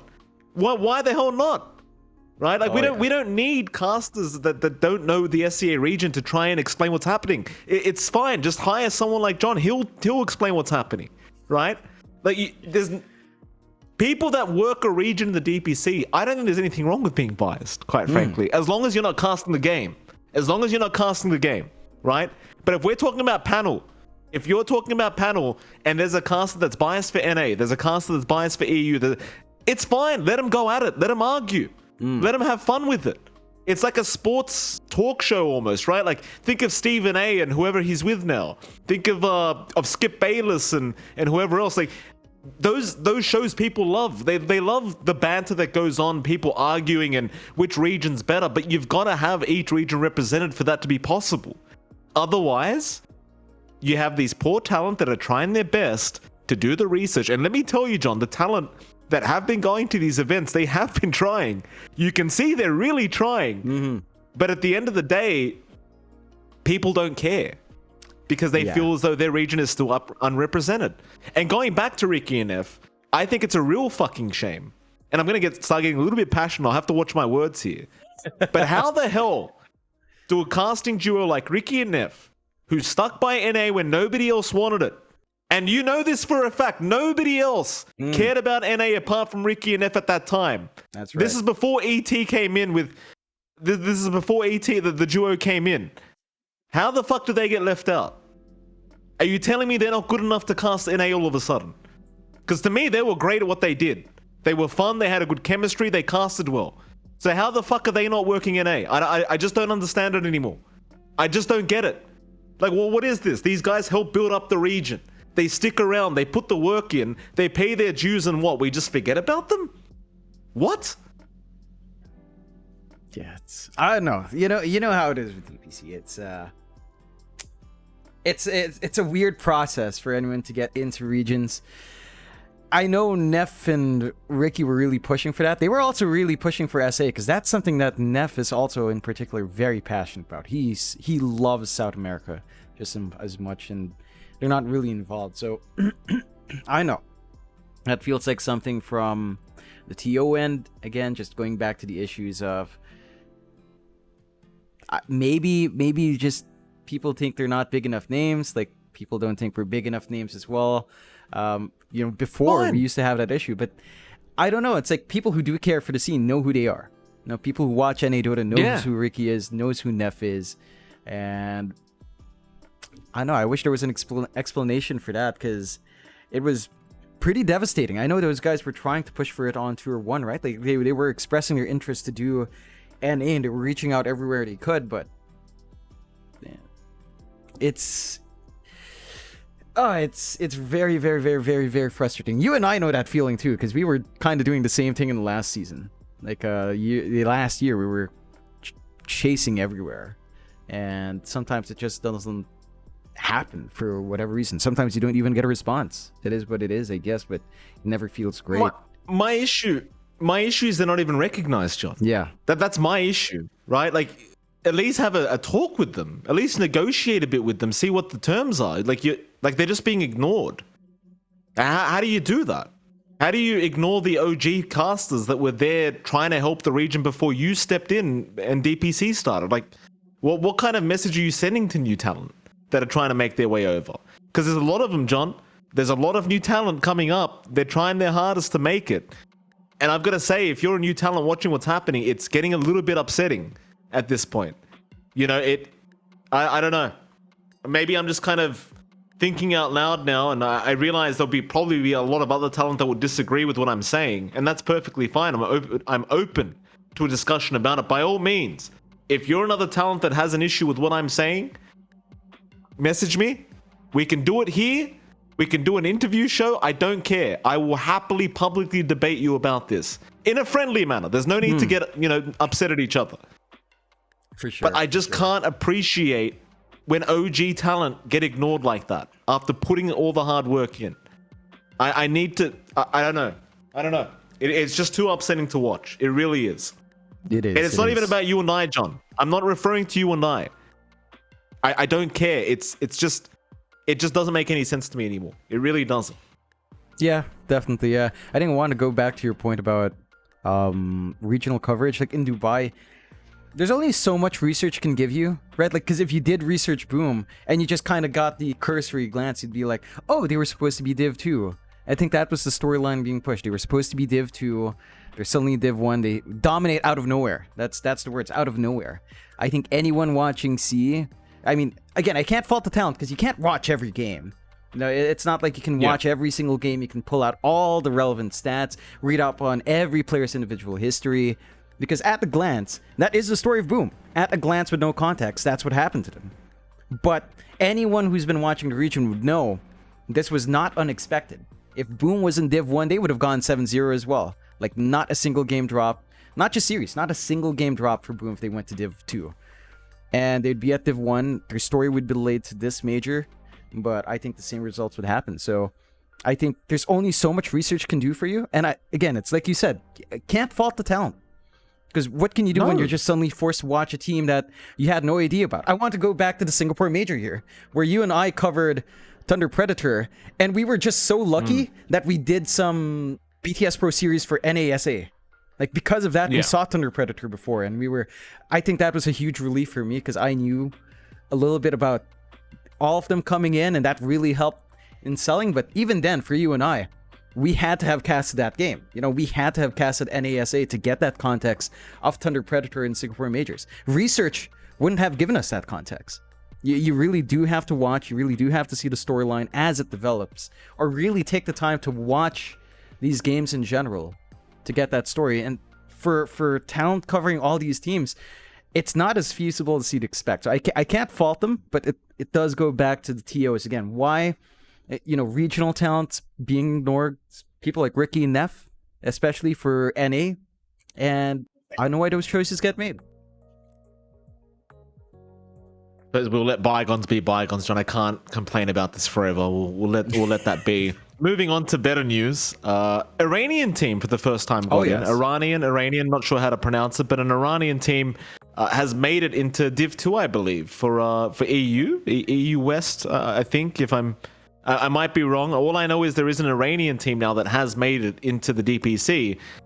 This is going back to a point I made in one of our earlier episodes. I think, first of all, congratulations, fantastic news. Very, very happy to see a team out of the Middle East getting to the DPC. That's very, very good news, right? Not only for the region itself, and not only for the players in the team organization, but quite frankly for the whole Dota 2 community, because more players means, more money, more funding. Everything gets better with more players. We need to have more regions, John. And somebody asked me this in chat. I'm going to address their question now. Why do we not see more Oz Dota 2 teams? Because there's no funding, there's no structure, there's nothing for them to play for. Have we got the talent? I could pick you at least 20 players that could be top tier talent in terms of pro play from Australia. But there's no structure. And Australia is a fucking expensive country, let me tell you. Our average house prices are over $1 million right now in every capital city, basically. It's a really expensive country, and the inflation doesn't help right now. It's things are going a little bit rampant. So going back to the first kind of talk we had about the match fixing and all that, whatever they're experiencing, John, let me tell you, it's impossible to survive in this country without a job. Oh yeah. In Australia, it's really fucking hard. Right? So that's why there's no DPC, there's no structure, there's no tournaments, and tournament organizers feel no motivation to make a tournament, because at the end of the day, chances are after the Australian tournament that happens, then nothing else happens, because the players have nowhere to go. Yep. SEA teams aren't picking them up because they're on ping. There's a COVID pandemic, so they can't really fly them out easily. And at the end of the day, there will be a communication issue for Oz players and SEA players. It's just a guaranteed thing. So what am I saying, John? I'm saying add a DPC region for the Middle East. Add one for the Oceania. And I'm saying just even one slot. Just one fucking slot. Just add one. Just give them a reason to play. Right? Because Australia right now is League of Legends dominated. And that disgusts me. Yeah. Because it's such a shit game. It's such a garbage tier game. Right? Dota 2 used to be Dota All-Stars used to be so massive in Australia. It's one of the biggest games. And that's saying something, John, because Australia and Oceania, they're an FPS community, right? But Dota was massive here. Then League of Legends comes out, Dota 2 comes out. League of Legends, they actually implemented a tournament system in, what was it called? The Oceanics. I don't know. I never watched it, John. It was too boring. You get my point. There was a league system from Riot in Oceania. I don't think it's here anymore, but there was one. Why don't we have it from Dota? Just one fucking slot. Just one slot. Make it like a developing region or something. Look at SA, John. SA's doing great now. SA, yeah, they haven't got the top teams, but they're doing well for themselves. They're making it. Slowly but surely, they're improving. Why not add DPC regions for the Middle East, for Oceania? Hell, why not add one for the UK? Why the fuck not? You know? Well, why not, John? I just love that little UK bit, because they ain't Europe anymore. But no, it's like, yeah, they should definitely expand. I mean, this is where I always hate when I have to give Riot some kudos. But I have to give Riot kudos. The structure they have, not just for League, I'm actually more impressed with what they do for Valorant. You look at the tournament structure, you look at the regional structure, it's amazing what they can do. They have a lot open for Southeast Asia. There's national qualifiers for the region, and there's a regional thing that comes after. it's just big, right? Like it's very well structured. It supports all the local scenes across every single demographic they have in every nation, and it's just really a well-oiled machine where you can have a career in esports, where you can imagine yourself as a Valorant pro. Now, in Dota, you could do the same. I mean, you could just make a team and start playing in some qualifiers for some tournament, but there's no support, right? So, in as much as it pains me to say it, Riot knows what they're doing when it comes to esports, at least in terms of supporting the smaller scene. You know, supporting their tier 2, tier 3 scene, supporting these qualifiers, these smaller places that where the game's still popular but, you know, isn't as well off. They support it really well. And not just Valorant. League, to an extent, isn't as well done. I think, like, Philippine League is dead because we're a Dota country, thank God. But, well, I say that, but now we're a Mobile Legends country. Unfortunately, still, I mean, you've got that support system there in Valorant. You've got that support system even in Wild Rift. Like, across, what, 3 esports titles, I say in air quotes, across those 3 self-identified esports titles, everyone's supported. In every country you could think of, almost. So, I'd love to see that for Dota. I wish we do something like that for Dota. Because it would fix all of those issues we have with, say, match fixing. If you just had more for tier 2 to support, if you had some sort of structure, or at least if you shorten the damn DPC so they could play somewhere else as well. You know? It's like something's gotta happen. And I'm saying keep going, John. I mean, someone in the chat said, why not Japan? Why not Japan and South Korea? Why not? Why, we don't need to have them as part of the SCA region. Look, at the end of the day, Japan's not a big Dota country, and neither is South Korea right now. So what do? You combine the two, you make their own small DPC region, not as many teams, not as high as a prize pool, but you give them a way to develop. These countries have massive populations, right? South Korea is fucking huge when it comes to esports. StarCraft's a dead game anyway. Just get them into Dota. It's, you know, they can pick Venomancer all they like. They can Zerg all they like. It's fine, right? Get them into it. What about India, John? What about India? Oh my God, yes, India. Well, why? Don't add them as part of SCA. Just make the region itself India. They've got one of the biggest populations. This isn't rocket science, is it, John? No. Just get it going. No, absolutely not. Not just India, South Asia in general, right? Could that ping from South Asia, from Nepal, Bangladesh, Sri Lanka to see is actually pretty horrendous and inconsistent. So, you know, there's so much potential for the players there, even up to the borderline, like Myanmar, which is still part of C, like YG. Even that line to C is one of the it's bad borderline cases. Yeah, it's not great. So I would love to see I forget. SARC is the name of that region, I think. SARC or SAARC.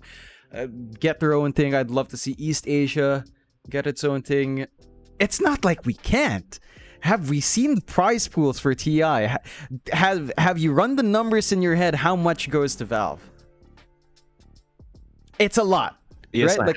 It's so much. I've run some numbers. And the amount of profit Valve has, even if you increase the prize pool of the majors, you increase the DPC prize pool, and add a couple of regions, their margins are still huge. You know, the margins for them are still huge. Even with production costs of TI, it's still massive. So it's definitely feasible. I think it's just a matter of will.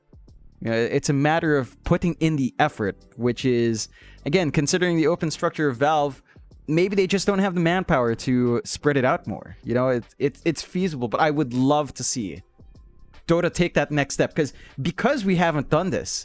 Dota still has a lot of room to grow, to get a, you know, like a second win with new players, right? Like, we still have that chance, and they just need to take that opportunity. It's not just a second, John. This is the first win. This isn't the second. This is the first one. You get countries like Pakistan, India. You get the Middle East. We got a big population there, Jonathan. You saw the tournament in Dubai, right? I mean, obviously they don't have a crowd, but that's besides the point. You get the SARC region. You get the Oceania region. I mean, there's a reason why you call the biggest tournament in Dota 2 the International, right? There's a reason why it's called the International. But let me tell you, I don't feel very international when I watch it sometimes, because people from my country is in there, right? I don't see many South Koreans. I don't see any. You get my point. Let's make it truly international. The game could go so much better. It could be so much bigger. Maybe they've already planned this, John. Maybe they're going to do it one day. Maybe they're just trying to iron out the creases for the DPC, and maybe they'll say, okay, let's start with Oceania, or let's do a Middle East. Let's make a ranked server in the Middle East somewhere, and let's make a DPC region there. Let's try it for South Korea and Japan together. Plenty of opportunity for Dota 2. Like I said, I don't think Dota 2 ever dies unless Valve decides it's time to die. And I hope we're nowhere near that place, because there's just too much opportunity right now. There's too many ways to grow the game. I could go on forever, but I've said my piece. I hope we truly make this game an international game. That's what I'm saying. For sure. There's still all that room to grow, and I'm keen to see it. Now, the DPC is running right now. As we're recording this live, we are almost due to come on in about an hour 20, Mike. So I know you're gonna want to take some time. I'm gonna want to take some time as well to re-moisturize my eyes. I'm not kidding. I think some people still don't believe I did get trans-PRK eye surgery. So when I take these off, my eyes are really squinting because I can't take the light. So I gotta use the shades. I'd love to hydrate my eyes. Now, I'm going to be doing that every now and then. You have any last talking points before we go, Mike? Because, this cast coming up, this is what you were looking forward to. It's the bias cast. Talon, John X5, Logan versus Talon. Well, can we talk about that for a second, John? First of all, before all the people take my jokes too seriously, obviously I'm very, very, very happy for John X5 joining Talon.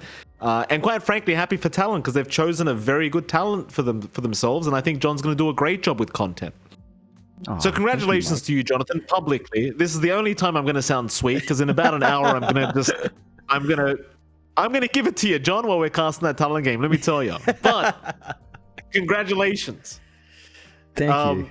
How's it feel, John? Tell us about it. What's the experience been like? I realize you haven't gone to the Talon, studios or game house or whatever yet, or anything else. But tell us about the experience so far. And I know some of the Talon people might be watching right now. I don't want any biased explanation. You tell me the truth. If you hate it, tell me you hate it, John. No, what are they doing to you? I love it. They have so many great ideas for content. They've been really open for. They're asking me what I need help with. I haven't thought about it yet. I have a very limited brain. I've just been thinking of what content to do for Talon first, because I feel like that's where my priority personally, I think, lies. For me, they're like, no, we should help you with your stuff too. I'm like, I just want to do your stuff first, And I think for me, it's great. I'll be honest. I feel like it's not because of them. I just feel like whenever I get these responsibilities, I feel... there's always a little bit of pressure coming from yourself. You would notice too, we're the same kind of person where you get something to do, you want to do it right. So you feel a little bit of that pressure in yourself to get it right. I think I'm getting that right now. Like I did on the first time I did Media Day for Southeast Asia.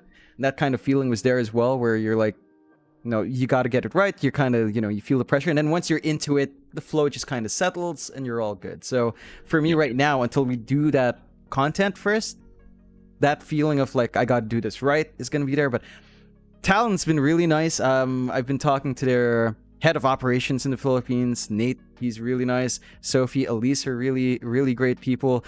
Obviously, we're already friends. I'm already friends with Zio, Mikoto. Brando is really easy to talk to. Savage, of course, from a long time back. And Q. KP. Boy, Savage. The guy is a shy type. We never talk too much, but I'm hoping that changes. You would know. Didn't you cast with KP a couple of times, Mike? I casted with him, I think, but more importantly, the one memory I do have of KP is there was an Aussie LAN called Convictus that happened once, and KP was there. And I remember at the after party, we were in a pub, right, like a esports bar. And I saw KP, and I'm a big fan, right? I'm very new to the scene at this point. This is quite a few years back, and I got up to KP, and I'm like, "Hey, KP, keep in mind I have been drinking by this point, and I did have a few tequila shots." And that's, what, I'll put him under the bus right now. That's thanks to Mr. Gods himself, who was handing him to me. So, Parker, if you're listening, first of all, you're a very fun man to be with in a bar, and secondly, you got me drunk, sir. I appreciated that. But I went up to KP. And I went up to KP and I said, KP, big fan. In fact, I think I was wearing this shirt actually. I think I was wearing this shirt. So I went up to KP and I said, KP, listen, I'm a big fan. Can I get a photo? He said, yeah, sure. So I put my arm around him. He doesn't move. His body's completely stiff. He's not touching me. And there I am like an idiot. I'm like this. I'm like smiling. And he's just looking at he's looking at the camera just blankly, like as if he's literally dying inside. And I've got this terror. I don't know if I can find the photo quick enough here. I might try, but he just looks so depressed. Like, what is this idiot caster ask me for photos for? I'm gonna try and find it while we are ending off this podcast. See if I can see it. But he just looks so demoralized having to take a photo with me. Oh my god. Like, I remember seeing some photos there. You took a picture with the guy who did the shoey. You had a couple pictures there. I think you were rocking your ponytail back then, too. It is a very different Michael Phoenix. Yeah. That was the era, Mike, where the hair was uncut. That was a Steven Seagal. Yeah. Steven Seagal Phoenix, yeah. Steven Seagal, the Phoenix. There you go. Oh, I look so ugly. Oh, why did I do that? I don't know. I mean, I was like, this is cool, Mike. This is cool. If you like the hair, It was it's fine. so bad. I remember, though, when you got your haircut, I was amazed. You looked a lot, I'll be honest, you looked a lot more dashing with a haircut, Mike. Oh, man. Do I send you a photo to show people my long hair? You got to send one. You got to send one right now so I can show it on stream right now. I'm going to try and... Oh, there's a lot of bad photos. Some of them are a little bit inappropriate. I can send you the one that's an actual Talon announcement, but you can't see my long hair. But I'm gonna send it anyway because this is probably the only appropriate photo I have to send. But again, I don't think you can really see the hair properly, but you can kind of see where it was. It looks so bad. Let's see here. It looks so bad. Oh yeah, this announcer. Okay. Let me put it up for all of us to enjoy here. All right. It was so bad, and that's not even a good photo of it. Let me see. Let's see. Let's change this to which window? Yeah. Okay. Here you go. Let's see. And transform. Reset. No. What? All right, let me there you go. All right, sorry about this. It takes a while to actually do this proper. Reset transfer. I'll just fade this in. You can use this one as well. There you go. You can use this one as well if you want to show people how long my hair got at one stage. All right. Yeah, so there's me looking really terrible. John has another photo with really long hair of mine, so you'll be able to see the proper hair very soon in case you don't believe me. Excuse the face. The next photo he's going to share was, I believe, a party. There we go. Look at that. There I am on the right. That's my best man, my best mate. Reg is his name. He was my best man at my wedding. As you can tell, we're probably very, very drunk at the time. And there I am with very long hair. So there you go, ladies and gentlemen. That was me when I was a little bit younger. And, you know... That's that is not a wig. That is not a wig, Lee. I promise you that was my real hair. Oh my god. You know what's funny? Because I remember when we first met, we added each other on Facebook.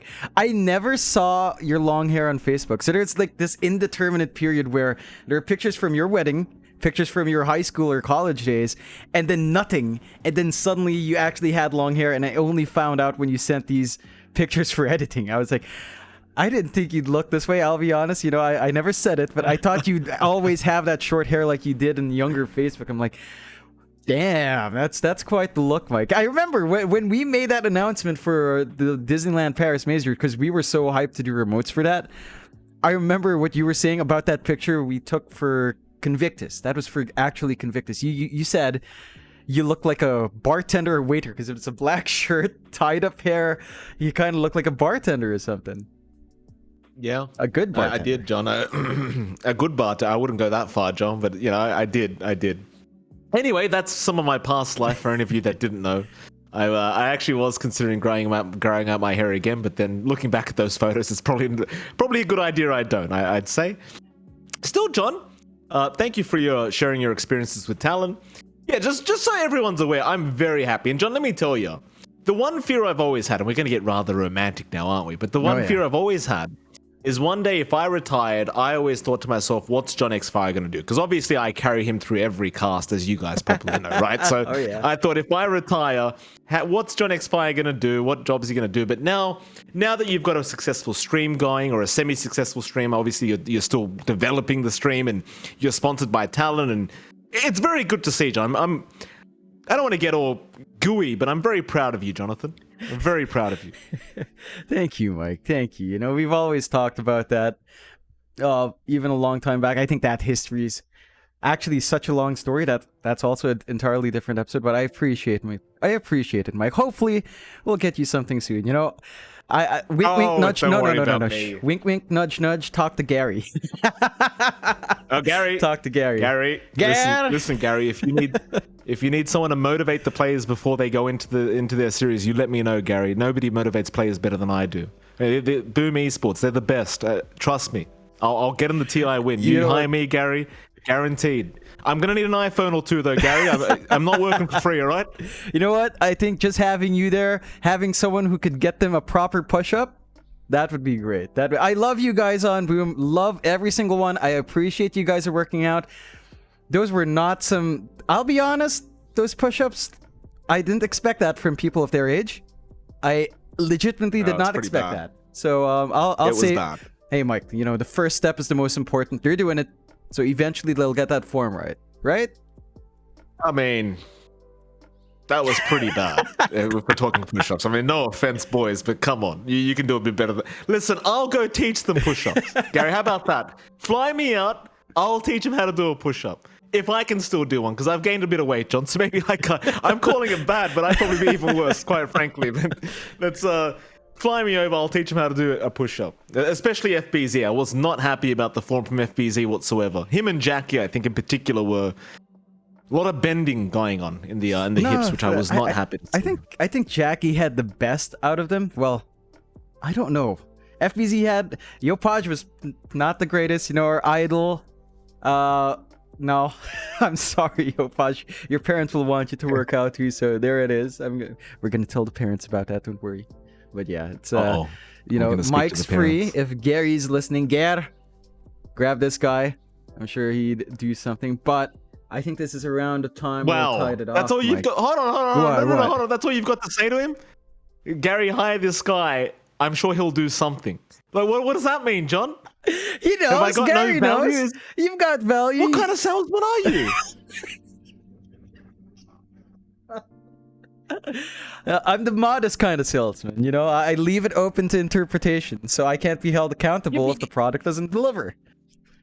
But you're selling me. Oh, so here I am telling you I'm so proud of you. Like, I'm sitting there like, wow, John X Fire's finally made it, and you're just going, oh, hire Mike. He'll do something. He'll sweep some floors in the back. He'll empty the bins. He might be able to even cook some eggs or some pancakes or something. Don't just hire this idiot. Put him in the back somewhere. He'll get something done.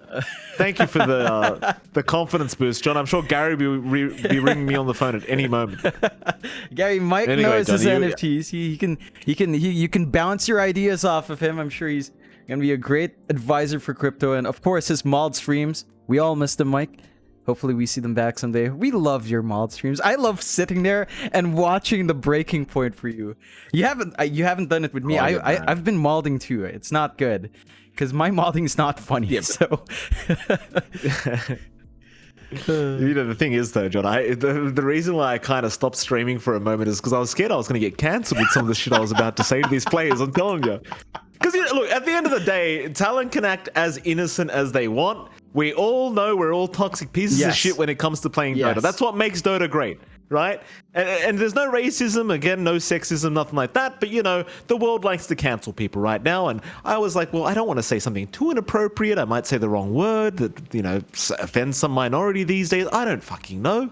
I'm just trying to play some damn Dota, John, right? So I turned off the stream. I said, screw it, we'll leave it till later. Though, when I do find a new place to live in, because you know my situation right now, I will start streaming again. There you go, Drew. There we go. All right, John. Looking forward to that. And that's going to tie it up for this week from me and Mike. We've got a cast in about an hour. So make sure you tune in for that one. We're going to start off with Logan versus Talon this week. If you're listening on replay, that's already done. But we will catch you guys next time. We'll shoot. We are back to regular scheduling here as well, because the eye surgery is done for me. It's just recovery. Mike's got internet, so we are stable. You can expect us next week. But that is it for now. Mike's mother has internet. Mike's mother has internet. Mike's mother. Okay, before we close out, you have to be aware Mike is at his mom's house. When I made that joke with his sunglasses, it was a half joke. Like No. He's not joking. He did have his mom's sunglasses. Can I tell the story? Go ahead. Can I tell the story, John? We completely missed this somehow. Let's go.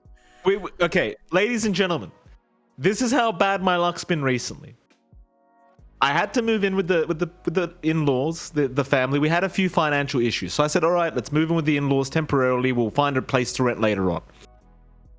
The second, third day I was there, a tree that showed no signs of falling over fell over and hit the power lines, and the telephone line was hanging off the power line, so it took the internet out.